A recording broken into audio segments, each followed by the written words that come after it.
Well, first of all, Greg, thank you for inviting me to Prototyping the Future. You know, the Future is one of my favorite brands, and it turns out, I don't know about you, but it's the one that I grew up with. And it occurred to me that since the future will be in so many of our tomorrows, I really want to ask the question, who is the brand steward of the future? Like, who is in charge of prototyping the future anyway?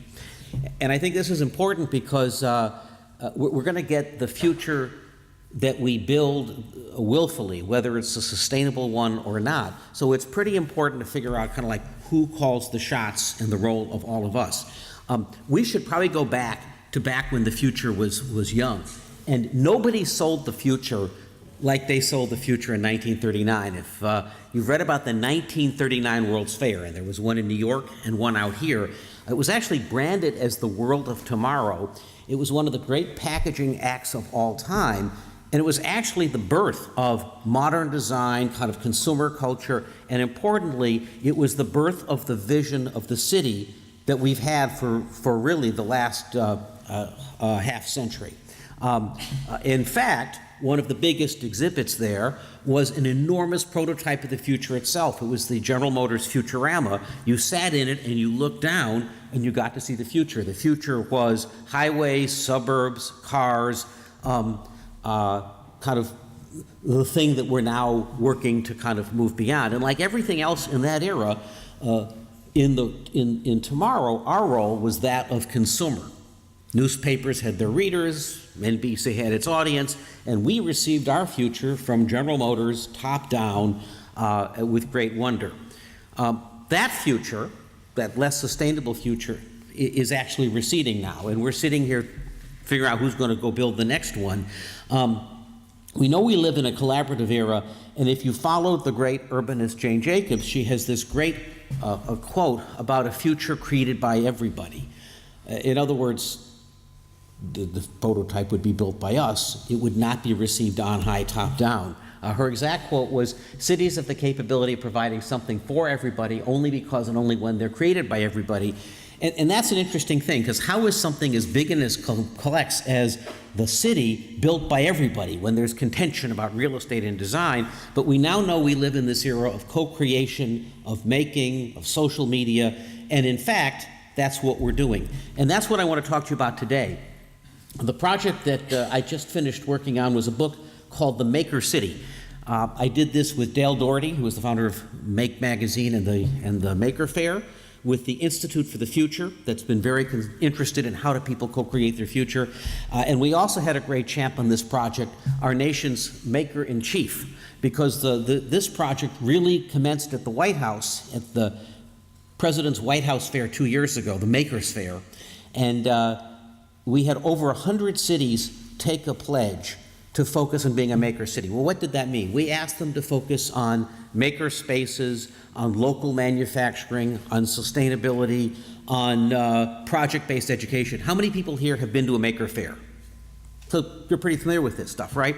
And the key point is those maker fairs promote great sense of agency. It's a movement, and we were interested in what cities were working on it. It turns out, if you look at the cities that did it, you were really strong on the coastal cities, the creative cities. You were really strong in the upper Midwest, where the Rust Belt cities that were manufacturing cities and knew they kind of had to get on with the program and do innovative new things. There was kind of a little bit less in the South, but it's been a time of enormous momentum. It's interesting to point out that San Leandro is a star here. So kind of we're in ground zero of why that's true. But really, the East Bay is an amazing star here, because when you connect Fremont, San Leandro, and Oakland, and their manufacturing prowess to the design and kind of technology prowess of Silicon Valley, that stands out to the world of how this stuff should be done. And in fact, in a week, the mayors of all of those cities will be getting together for an urban manufacturing meeting, and the day before that, we're having a summit on real estate and capital in this whole thing. So what is it that's changed that has led to this idea of a city that has local production, local making, and in fact, its citizens are involved in its co-creation. Well, of course, if you're familiar with the maker movement, you know that we now have a democratization of tools, that just as social media kind of made all of us content people, so too the tools of making allow for both local production and design and allow lots of people to go to work on things like sustainability solutions. And we know that these things are very open. There's another important point here. We now live in a world where we just take as default that stuff comes to us from a global supply chain.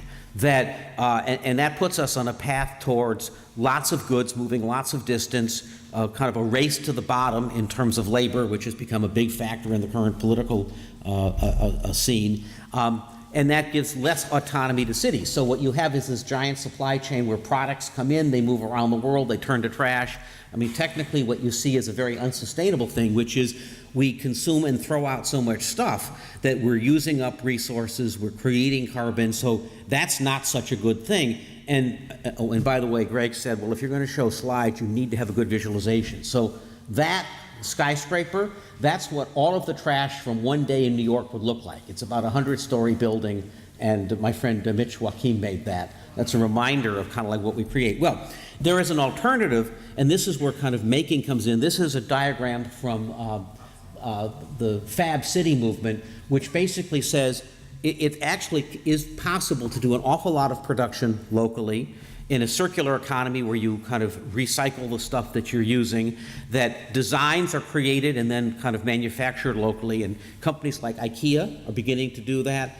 General Electric, which I'll talk about in a moment, is doing it. So when you take both the capability of the maker movement, local manufacturing, and the ability to perhaps reconceive the supply chain, you have a vision of cities that becomes more sustainable. And in fact, the Fab City movement, which is a global movement, this comes from Fab Lab Barcelona, 5 major points: local manufacturing, distributed energy production, which is kind of what we're in the middle of here today, local food and urban permaculture, education, which I'll talk about in a moment, the circular economy, links up with manufacturing, and then collaboration between government and civil society. That is co-creation, the maker movement at work in cities. So many of the themes today wrap up into this. So let's talk a little bit about the economic implications.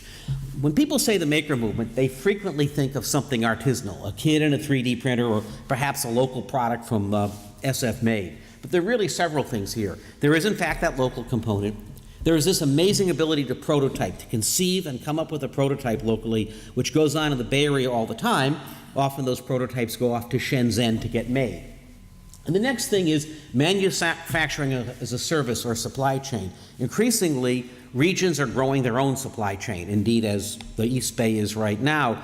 And with stuff that we'll get into, kind of virtualized supply chain that hooks it together, lots of that production, especially high-value production, can be more local. That's both good for employment and jobs and for sustainability. And this stuff is important because if you follow the current political campaign, there's kind of one school of thought that says, well, if we just put up walls and don't let the jobs get out of the country, we'll get back to the future or to the past. That probably won't work. And there's another protectionist, they're both kind of protectionist schools of thought, the Trump school and the Bernie school. The alternative, it's very tough to get a new idea in edgewise in the campaign right now. So I think the ideas that we're talking about today, there'll be much more listening in a few weeks when we kind of get on with the future. And finally, and by the way, that's not just me. Tom Friedman has a new book coming on this. Richard Florida does. And so does Jim Fallows. Kind of everybody realizes 2017 is a really good time to put some new ideas on the table because we're going to get tired of the tired ideas. Okay, and all of us in this room have to work on that. And finally, making can lead to a really great high-value, more customized products. So here's an example in New York. Manufacture New York is the reconstitution of the garment business. So the garment business was actually in the nation's first innovation cluster. So we think of innovation districts, 6th Avenue, New York, that was the whole point. You had the seamstresses were there, the designers were there, the customers were there. It was even zoned that way. That's all it was supposed to be. But we know what happens in cities. Real estate gets expensive, they kind of scattered, there was globalization, people went overseas, and they were about to all leave New York. Reconstituted in Brooklyn in about 600,000 square feet is Manufacture New York. And if you were to go look at it, you would see lots of local contract manufacturers. You'd see designers. You'd also see advanced research and manufacturing in material science and textiles, as well as advanced work in wearables and embedded electronics. So an entire ecosystem in one place. By the way, the fashion industry has an advantage here because there's no copyright. So the way you stay ahead is ideas spread and innovation happens. And so this was a willful economic development thing in New York. And here's the interesting thing. There's a sweet spot here because what you end up is with a shorter supply chain. So that means that about 40% of fashion is written off or written down because it's out of fashion or the shoe was the wrong size or it was the wrong season. So if you do local supply chains made for a local market, a lot of those 40 points can be turned back into profit or better wages. Likewise, if you sell directly, which the internet allows, you can pull maybe another 30 points out. So what this suggests is local manufacturing, it's not just patriotic, it's not just sustainable and it's less waste, it's sustainable in that it grows better local jobs for the economy. And one of the things we kind of missed over the last 20 years is we came up with the thesis of creative classes in cities and kind of had what we now see as gentrification, is we never quite built this thing for more middle class, work with your hand kind of jobs. And this is exactly the pressure that we're seeing in San Francisco and Oakland today. So movements like this kind of expand that out. And in fact, no place does this better than Brooklyn. This is the Brooklyn Navy Yard. It's 3.5 million square feet going to 5 million square feet. In World War II, they employed 70,000 people. It was about 0.2% of the U.S. workforce building ships. And by 1961, everybody had been laid off, and it was just a big disaster when people were fleeing the city. The city tried for years to rent it out to an auto plant or a shipbuilder. But if you know anything about kind of manufacturing in the 1980s, they were not looking for a northeastern city. They were either heading to the south or going overseas. And then about 10 years ago, as developments came in that allowed local startups to happen, the Brooklyn Navy Yard became a host to local manufacturing. And now it's completely rented out, and they work on a formula so that, first of all, the city owns the space, so they can make it below market manufacturing space. And that's important because if you're a manufacturer and you have capital equipment, you can't have your lease end and get doubled, and now you have, tons and tons of equipment, and where are you going to take it? So it turns out that just as public housing kind of is a way of subsidizing things for public good, in New York, they subsidize manufacturing, and that has the effect of creating like $50,000 or $60,000 jobs as opposed to $20,000 or $30,000 jobs. So kind of Brooklyn's a very interesting example of an ecosystem that kind of brings a lot of creativity together. They're in the middle of, so there's 3 technology clusters in Brooklyn. And this is emblematic of what's going on in cities in general, right? Cities, as our mayor said to us a moment ago, are magnets for innovation. It's why 80% of the world is in cities now. Just cities get smarter when you have lots of people together, great ideas happen.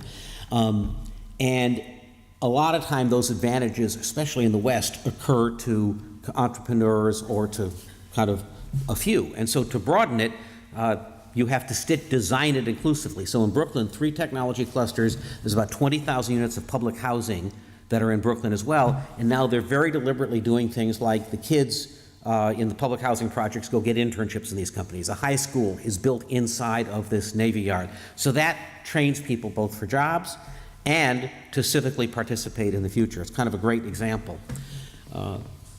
This manufacturing future can also be circular. This is Lift shoes out of Raleigh. These are 3D printed shoes. Why 3D printed shoes? Well, first of all, they're more customized. They fit exactly. They have sensors in them. They kind of know how you walk. So if you're kind of walking funny, the next version can be printed as an adjustment. But also they're circular. The material that they're built with, when you're done, you turn the shoes in, everything gets taken apart, recycled. 15% of the cost of your new shoe is offset by the material of the old. You have a new shoe. And that's not only less waste, but it turns out today most shoes are made with glue, glued together by women of childbearing age. These are toxic substances One of the reasons that shoe manufacturing moves from country to country is after a generation, people realize it's really not very healthy and they don't want it anymore. So this is an example of kind of what circular manufacturing could look like. And this new maker city that engages its people is also learning that even if you're a large company, you have a lot to learn about different forms of production and the incredible human capital in your city. This is First Build. General Electric Appliances set this facility up in Louisville. So GE makes appliances, costs about $40 million to bring a new appliance to market. They try to bring, they generally have 4 or 5 in production at once, and then kill a couple of them because a few years later, by the time they're getting ready, they're not ready. So that's a lot of money to bring a new product to market.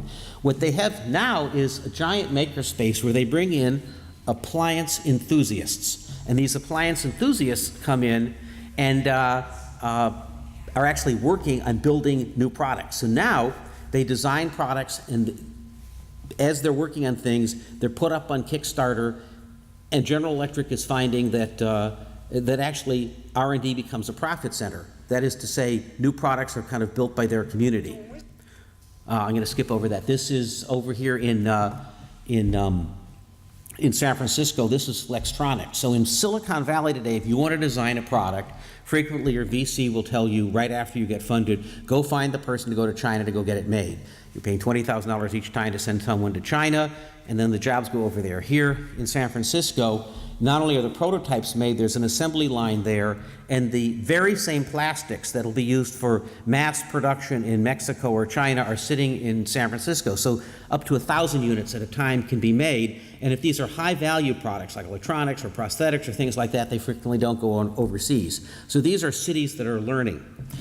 60% of manufacturing in the U.S. is 15 people or less. One of the reasons people go to China is there's just a dense community of people who know what to do.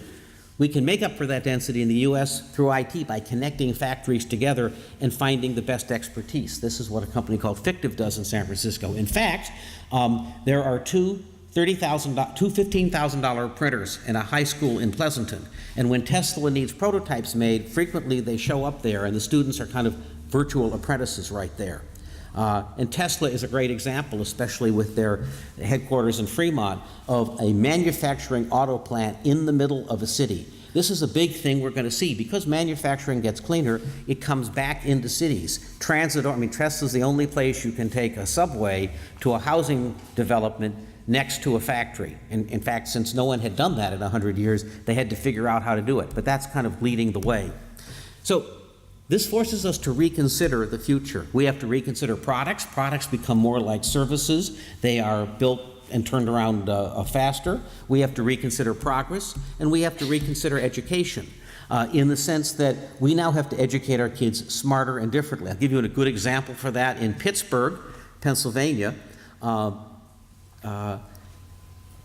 school district that was not performing, they decided, what if they smashed together art, computer science, and shop? They came up with something called the Dream Lab. Now, you have to understand, if you're a kid today, ask any kid, they'll explain to you if it's just boring stuff in class, they're on their iPhone, because like the learning environment outside the classroom is so big. The Dream Factory is I put the audio. of 3 classes that were previously separated. The art room, Let's try this. We have audio? We'll try it one more time. If not, I'll just describe it. Factory is a combination of 3 classes that were previously separated. The art room, the tech ed room, and computers. All 3 teachers collaborate and bring together art and engineering. When it's hands-on learning, it's something that you want to do. What we need are measurements. When you have a board, take a look at your board. I think it adds to our traditional wood shop, metal shop. Students are programming interactive games, building robots. Do they want to do 3D printing? Do they want to do painting? Do they want to do sculpture? This is not a gifted program. It's not an after-school activity. Every kid is getting this in our school. So the final point that I want to talk about is a maker city connotes a great deal of agency. Because these tools are so powerful, so many of us can be involved in co-creating the future. In Wenatchee, Washington, a high school student saw a maker fair in Seattle, came back, brought that to his town. Workforce development got changed in the town. A lot of hydropower in that town. They started focusing on kind of advanced technology education, and the town itself kind of transformed. In San Francisco, we have Market Street prototyping. It's an example of makers who are working on co-creating the city. Cities are kind of where everybody is moving, and in a way, we're becoming giant networks. Synapse is a living organism of sharing, and we see this around the world. I'll wrap up and talk a little bit about international examples. This is the floating Fab Lab project in the Amazon. So up and down the Amazon, how would you enable indigenous people to both build housing, learn skills, produce products, but at the same time harvest all of the wealth of biology there to go build new products? Well, they're now building a number of floating Fab Labs to cover about 125 miles each, going up and down the Amazon to kind of engage those people and their expertise and their flora and fauna in the global economy. And that's kind of what it looks like. This is what the Fab Lab looks like. China also is engaging its people. Here's a quick clip for an ad from Maker Faire Shenzhen. See if you can catch the great piece of language in here. Maker Faire 一个由美国 Make 杂志发起最大的 DIY 聚会。Maker Faire 一个由美国 Make 杂志发起世界上最大的 DIY 聚会，是一个展示创新和创造的舞台，更是一场宣扬创客文化的庆典，还是一个适合全家人参与的创客嘉年华。精益求精，再度起航。起底来自草根阶级的创新项目，发掘来自民间的创客大师。 加入更多大型互动装置，与您 Leave it to the Chinese that they will scout for innovative projects from the grassroots class. But the point is, this is global. My friend Jim Fallows did an article this summer about putting America back together. He said there's like 10 things that will tell you a city will succeed, right? Local politics, people are focused on solutions. They're not focused on a divide. They know who the change makers are, like the people in this room. Public-private partnerships, which Debbie will tell you about, make things happen. People know the civic story. They're engaged in narrative. They're making things happen. There's a downtown, community colleges. They have great schools. Really, what this talks about is co-creating the future. It's what we call the maker city, leading to both a more sustainable economy, both environmentally and economically for its people, and engages lots of folks in the creation of the future. So if we ask, who is the steward of the prototype of the future? Who's building tomorrow? It's more inclusive than ever. And like anything else, it takes kind of willful design. You know, there's in the computing world, there's a term, architecture is destiny. But that's also true in cities. If you add a lot of cars, you have destiny. So it's up to us. We think the Maker City, which, by the way, is available on Amazon today. It went to be the #1 bestseller in both urban planning and entrepreneurship, and we have some cards for it. This is a playbook for how to do all this stuff. So, and we're really thrilled that in this, San Leandro is such a great part of the story. So thank you very much. Let's prototype the future.